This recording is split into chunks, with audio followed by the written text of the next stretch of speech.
สวัสดีค่ะ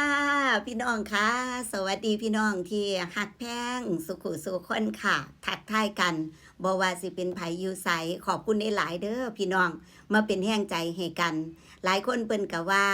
อันใบหน้าคือเปลี่ยนไปศัลยกรรมมาบอกว่าซั่นบ่ค่ะหน้านี่เปลี่ยนไปตามแอปมือถือที่ใช้เด้อค่ะเด้อ ลางเทื่อก็ตามฟิลเตอร์ที่ใช้ลางเทื่อก็ตาม AI ที่ใช้ว่าซั่นเถาะเนาะก็ต้องขอโทษขออภัยได้หลายพี่น้องค่ะที่เฮ็ดให้พี่น้องสับสนบ่มีเงินไปศัลยกรรมดอกค่ะบ่ได้ไปศัลยกรรมอิหยังบ่ได้งามขึ้นนำแต่ว่าใช้แอปที่ดีขึ้น โอ้ยเนาะว่าซั่นขอบคุณหลายๆทักทายกันก็มีความสุขพี่น้องข่าวคราวเกี่ยวกับหมอร้องหมอล่ำศิลปินคนดัง มีหยังก็เอามาเว้าสู่พี่น้องฟังนี่ล่ะนะ คลิปนี้เกี่ยวกับอีหลาอุ๋งอิ๋งเกี่ยวกับสาวน้อยเพชรปานแพงแล้วกันพี่น้อง เดี๋ยวย้อนหลังไปมื้อวานนำเนาะมื้อวานนี่สาวน้ำยืนเว้าคลิปหนึ่งเกี่ยวกับรอบบ้านอีหลาอุ๋งอิ๋งแต่ว่าบ่ทันได้เว้าบรรยากาศของการไปหาป่าไปจับป่า ตอนนั้นเว้าถึงแค่ว่าเพิ่นกำลังพากันย่างไปสิไปทุ่งนาไปหาป่าไปจับป่าเว้าต่ออีกนิดแล้วกันพี่น้องเป็นกระแสในโลกโซเชียลเลยทีเดียวเนาะธรรมดาโลกไม่จำค่ะแม่นบ่ธรรมดาโลกบ่จำระดับซุปตาไปหาป่าไปจับป่าเฮ็ดจังไดใส่หมวกกันน็อกใส่หมวกกันน็อกขี่มอเตอร์ไซค์ใส่หมวกกันน็อกเข้าใจได้แม่นบ่อันนี้เป็นเรื่องปกติขี่มอเตอร์ไซค์ใส่หมวกกันน็อกเป็นเรื่องปกติแต่ไปหาปลาในทุ่งนาใส่หมวกกันน็อกนี่ติบ่แม่นผิดปกติพี่น้องแต่นี่คือซุปตาซุปตาเท่านั้นที่เฮ็ดได้ว่าซั่นเนาะไปหาปลากะย้านลมนี่แหล้วพี่น้องย้านลมย้านแดดแม่นบ่กะหมวกธรรมดามันก็กันลมบ่ได้เพราะฉะนั้นต้องเป็นหมวกกันน็อก ภาษายังไปจับป่ากินหมูกระทะก็ยังใส่หมวกกันน็อกมาแล้วว่าซั่นเนาะนี่ล่ะพี่น้องคือความความเป็นตาฮักแหมพี่น้องสำหรับอีหลาอุ๋งอิ๋งแล้วถือข้อกันดีกับน้องสาวปัตตานีกับน้องวันใหม่ ไปนำกันลองซองเลยพี่น้องเอ๋ยอันน้องกันก็แฮงเฮ็ดให้บอกง่ายๆคือเฮ็ดให้เอื้อยได้หัวอืมเอื้อยก็พอๆปานกันนั่นล่ะ ตอนนี้เริ่มไปเข้าขากันดีขนาดนะคะพี่น้องจะเป็นคักหลายถ้าเพิ่นอยู่นำกัน2คนแล้วได้ม่วนโลดว่าซั่นเนาะได้ม่วนเลยมื้อวานไปหาปลาเกี่ยวข้าวเนาะรถเกี่ยวเขาเกี่ยวข้าวไปแม่นบ่คะพี่น้องเห็นเสียนนท์เห็นพ่อเอกเพิ่นจับได้เป็นเข่งเลยน่ะบัดตานี้มื้อวานนี่อีหลาอุ๋งอิ๋งก็เลยนำห้อยไปหาปลานำห้อยอีก ยังเหลืออีกหลายเพิ่นว่าเนาะพากันไปจับได้ของเพิ่นอยู่พี่น้องได้7-8ตัวได้มา7-8ตัวว่าซั่นนะคะได้ของเพิ่นอยู่ได้ของเพิ่นได้ม่วนได้ซืนกันไปเอามานับเอามาเบิ่งพี่น้องค่ะก็ถือว่าบรรยากาศของมื้อวันหยุดพักผ่อนม่วนๆอยู่บ้านอีหลาอุ๋งอิ๋งมื้อวานนี้เนาะรอบรั้วบ้านอุ๋งอิ๋งเพชรบ้านแพงแล้วหลังจากนั้นจังใดพี่น้องก็คือเพิ่นก็ ไปงานเนาะไปงานผู้ใดได้ไปแน่ล่ะมื้อคืนผู้ใดได้ไปเป็นกำลังใจให้ลูกสาวผู้ใดได้ไปเป็นกำลังใจให้อีหลาอุ๋งอิ๋งแน่มื้อคืนหรือว่าผู้ใดได้ไปทางพุ่นคือพยัคฆภูมิพิสัยเนาะจริงๆเป็นงานงิ้วเป็นงานงิ้วที่เพิ่นเลื่อนเลื่อนมือเพราะว่ามื้อนั้นฝนตกแห้ง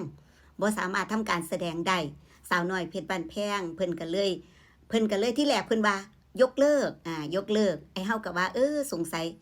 อันสิเป็นปีหน้าพุ่นบ่จักจังสิได้เบิ่งจังซี่เนาะปรากฏว่าพอดีมีมื้อหยุดมีมื้อเพิ่นว่างพอดีก็เลยได้อ่าไปทำการแสดงให้พี่น้องเบิ่งก็คือสิได้ไปกันอยู่ดอกพี่น้องทั้งนั้นเนาะอยู่ที่พยัคฆภูมิพิสัยจังหวัดมหาสารคามเนาะมื้อคืนนี้อีหลาอุ๋งอิ๋งสาวน้อยเพชรบ้านแพงไปทำการแสดงให้พี่น้องได้เบิ่งได้ม่วนซื่นกัน นี่เห็นแต่ว่าคนหลายคือเก่าเหมือนเดิมพี่น้องคนหลายส่วนมือแรงเราพี่น้องมือแรงนี่นานอยู่ไกลบ้านเลยค่ะ20พฤศจิกายน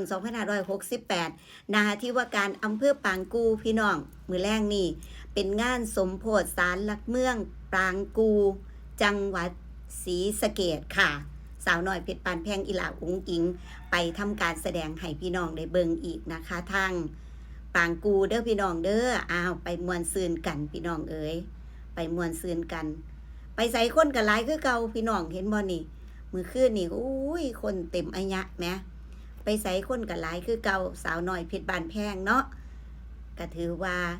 เว้าข่าวๆทั่วๆไปให้พี่น้องได้ฟังแล้วกันแล้วก็ประทับใจหลายซุปตาหาปลาในทุ่งนาธรรมดาซะที่ไหน ใส่หมวกกันน็อกบ่สงวนลิขสิทธิ์พี่น้องเอ๋ยผู้ใดสิใส่สูทลูกสาวได้เลยเนาะช่วงนี้ก็หลายพื้นที่ยังเกี่ยวข้าวบ่ทันแล้วหลายพื้นที่ก็แล้วล่ะแล้วจนขายแล้วก็มีพี่น้องผู้ตากเขาอยู่ก็มีคือกันก็ส่งแห้งใจ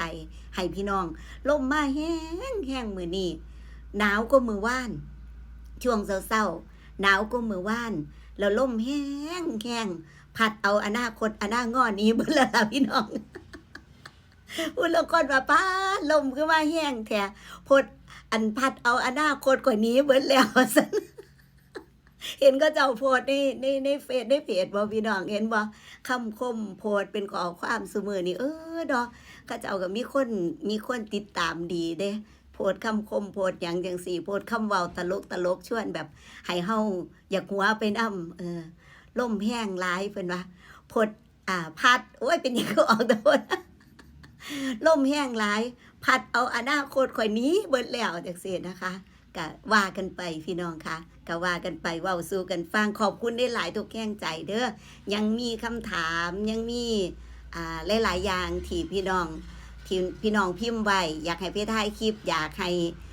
ไปตามอีหลาอุ๋งอิงคือเก่าจังซี่สาวน้ำยืนไปบ่ได้อีหลีพี่น้องบ่แม่นแค่ว่าไปถ่ายอีหลาอุ๋งอิงนะหรือว่าไปถ่ายสาวน้อยเพชรบันแพงนะอันไปถ่ายเกษตรไปถ่ายอย่างอื่นไปไสจังซี่คือบ่สะดวกที่จะออกไปนะคะพี่น้องมองนี้บ่แม่นว่ามีไผหามมีหยังเด้อคือสาวน้ำยืน